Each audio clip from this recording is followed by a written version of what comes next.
On a quelques minutes parce que le temps est fort passé.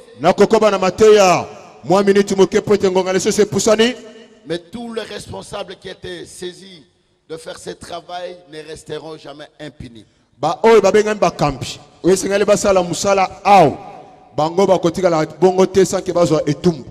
À commencer du secrétaire général et toute son équipe. Je le suspends. Jusqu'à nouvel ordre.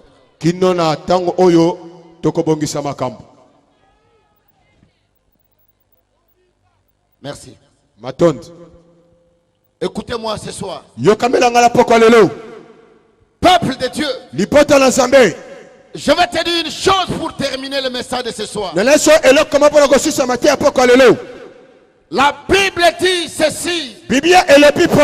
Le 4 lepreux qui était rejeté, qui était abandonné, qui était hors de la ville.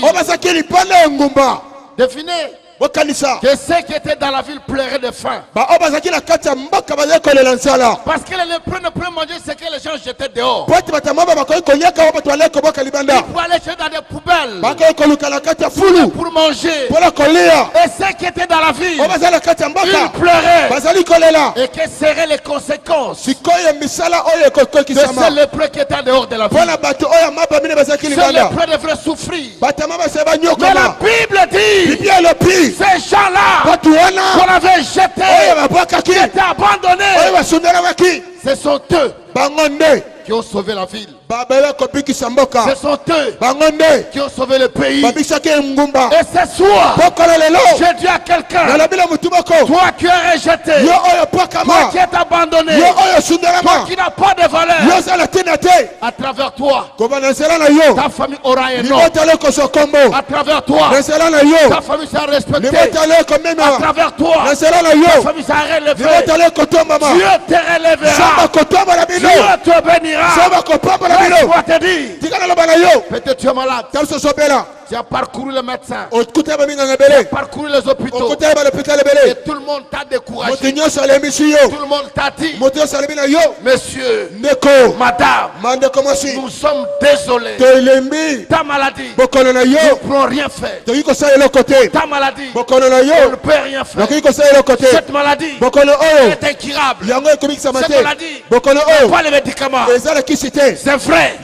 Mais moi je te dis, il y a un médicament. Au-dessus de tous les médicaments, c'est le nom de Jésus. Le nom de Jésus. Parce que la Bible dit, au nom de Jésus, les malades, tous les malades sont guéris. Quelle que soit la maladie, quel que soit son nom, si tu as la foi, si tu crois, l'Éternel qui est Dieu, il est capable de te guérir. Et la Bible dit, les 4 lépreux qui étaient en dehors de la ville se sont regardés et se dit, nous mourrons de faim. Si nous entrons dans la ville, on va nous lapider. Nous allons mourir. Si elle ne nous lapide pas, la faim va nous tuer. Si nous restons ici, nous allons aussi mourir. La seule chose, nous allons affronter les ennemis. Au cas de Syriens, là où nous allons partir, si nous laisse vivre, nous vivrons. Si nous laisse mourir, nous mourrons. Mais nous entrons dans le cas de Syriens. Je voulais dire à quelqu'un ce soir, dans la vie, d'abord, si tu veux ressusciter, il y a des choses. La première, le courage. Les mots n'appartiennent pas aux faiblards. Il faut être courageux. Il faut être courageux. Il faut se décider devant l'obstacle. Dans les sessions difficiles, là où tout le monde pleure, toi ne pleure pas. Prends courage, lève-toi et dis-toi, je vais marcher, je vais partir, j'irai, je ressurerai. Mais aujourd'hui, il n'y a pas de gens déjà audacieux. Il y a des gens qui attendent que tout tombe du ciel. Non, lève-toi, prends courage, Dessus de toi. Wow.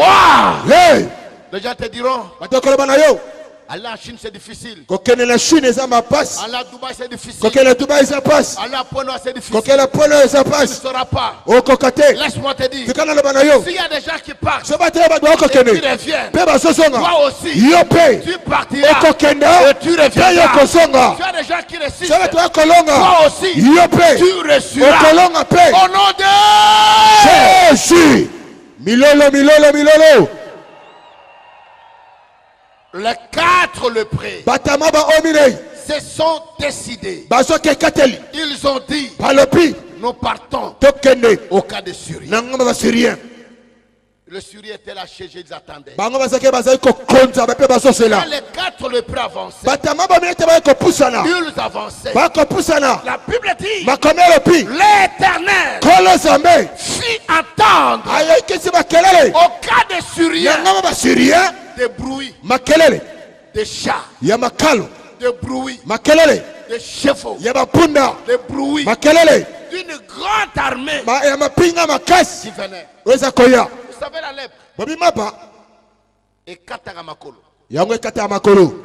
et pas solo Kamakolo et pas solo Ka Nzoto Mobimba et Kotonda na pota. Mais quand ça monte na pota na sama kola otamula ndenge nini. Ata moi libanga muke onyato okweya. Mais seul le pré qui marchait lentement, qui devait bien regarder où il devrait mettre l'air pied. Mais la Bible dit l'air pas, le bruit de l'air pas. Quand ils imposaient le pied au camp des Syriens, ils attendaient des bruits.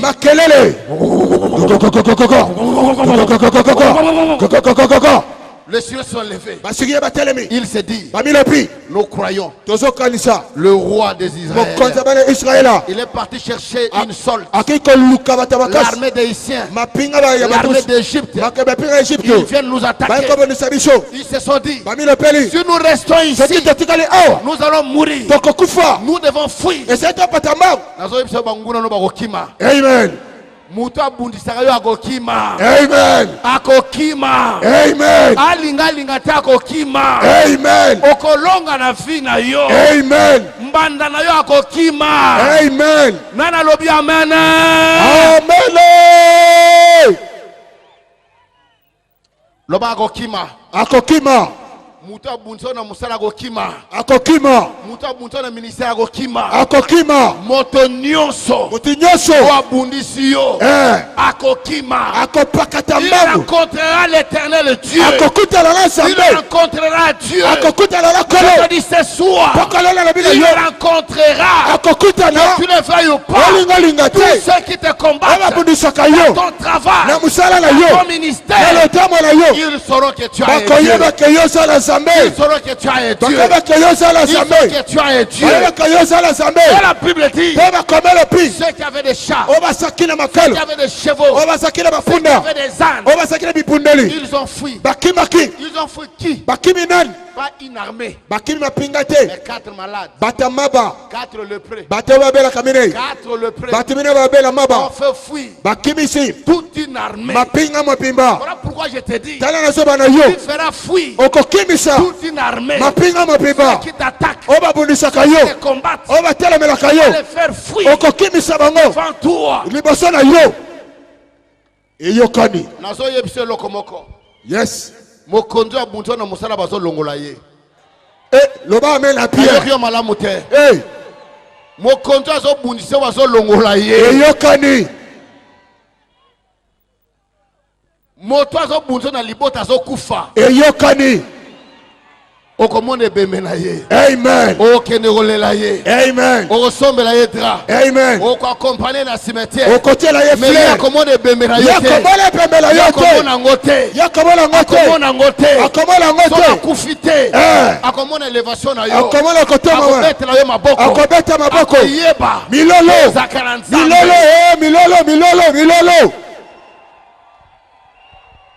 Tu as un Dieu puissant. Tu as un Dieu de miracle. Tu as un Dieu qui agit. Tu as un Dieu qui élève. Peut-être ce que Dieu est capable de faire. Et ce soir, je te dis, mon Dieu est capable de grandes choses. Les gens qu'on avait jetés, les gens qu'on avait abandonnés, les gens qui n'avaient pas de valeur, ce sont eux qui ont sauvé la ville. Ce sont eux qui ont sauvé tout un peuple. Et ce soir, l'Éternel Dieu, à travers toi, a sauvé ta famille.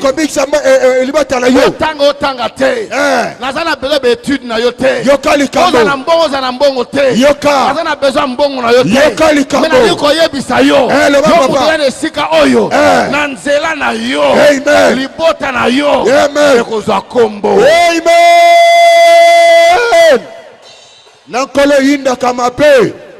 Ta famille aura un nom. Libota na yo koso kombo. Ta famille sera respectée. Libota na ko memiwa. Toi yo tu seras une référence. Okosola elembo. Oyebiete azaka lekiya oyebiete azaka mwana ya oyebiete azaka yaya oyebiete azaka noko ya nana lobi amen.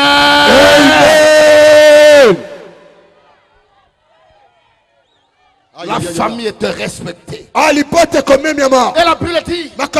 Ces gens, quand ils sont entrés dans le cas des Syriens, ils n'ont vu personne. Les Syriens, ils ont fui.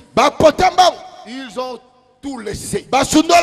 L'or, l'argent, les vêtements, la nourriture. Ils ont tout laissé. Na pokwa lelo. Muto akanga vino ya kotika nyoso. Yokali kambo. Muto akanga libala na kotika nyoso. Eyokani. Muto akanga kobota na kotika nyoso. Eza bongo. Akotika nyoso. Eyokani. Akotika nyoso. Eyokani. Akotika nyoso. Eyokani. Nalobi akotika nyoso. Milolo. Je reviendrai un jour encore à ce lieu. Je vous le dirai. Je vous le témoignerai. Et vous comprendrez quelle est la grandeur de notre Dieu. La Bible dit, on ne touche pas un enfant de Dieu. On ne touche pas. Personne ne peut te toucher. Personne ne peut te toucher.